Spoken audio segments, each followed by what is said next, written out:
Start. Good afternoon. माझं नाव आमोद सारंग खडणवीस. मी या कॅम्पला आलो होतो. तर मला हे कॅम्प खूप आवडला आणि मला इकडे परत यायचं. बरं, कुठल्या शाळेतनं आलास बाळा तू? मी इंदिरा नॅशनल स्कूलमधून. Indira national schools. बरं, तुला ह्या कॅम्पमधनं सगळ्यात जास्त काय आवडलं? मला रॅपलिंग आवडलं. रॅफलिंग आवडली. रायफल शूटिंग वगैरे हे केलंस का तू? हो.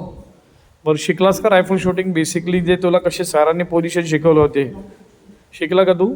Yes sir. बरं. आणि इथलं जेवण कसं होतं रे बाळा? जेवण मस्त होतं. आवडलं जेवण तुला? हो. बरं बरं. आणि टेंटमध्ये तुम्ही राहिलात हो. तर संध्याकाळची वेळ क्लायमेट तर तुम्ही बघितला. इथला क्लायमेट कसा वाटला तुम्हाला? खूप थंड वारं होतं आणि चांगली झोप लागली रात्री. रात्री झोप लागली कारण का दिवसभर रगडा दिला तुम्हाला, सकाळी पळवा, रनिंग वगैरे हे सगळे, त्यामुळे साहजिक. आणि त्याच्यामध्ये जर तुम्हाला नॅचरल ऑक्सिजन तुम्हाला मिळालं आहे की इथलं जे वातावरण आहे, इथले जे डोंगर आणि इथं कंटिन्यू 12 महिन्याचा इथला जो वारा आहे, इतका सुंदर वारा इथं आहे. त्याच्यामुळं तुम्हाला झोप पण चांगली आणि सकाळी रगडा पण चांगला आणि जेवण पण चांगलं. बरोबर. तर पुढच्या वेळेस तुला जर बोलावलं तर येशील का तू? Yes sir. पण पुढच्या वेळेस जो आहे तो आता बेसिक कवर केलं आहेस, पण तुला कमांडो ट्रेनिंग असणार. कमांडो ट्रेनिंग म्हणजे एक्सलंट ॲक्टिव्हिटीज अजून आम्ही घेणार.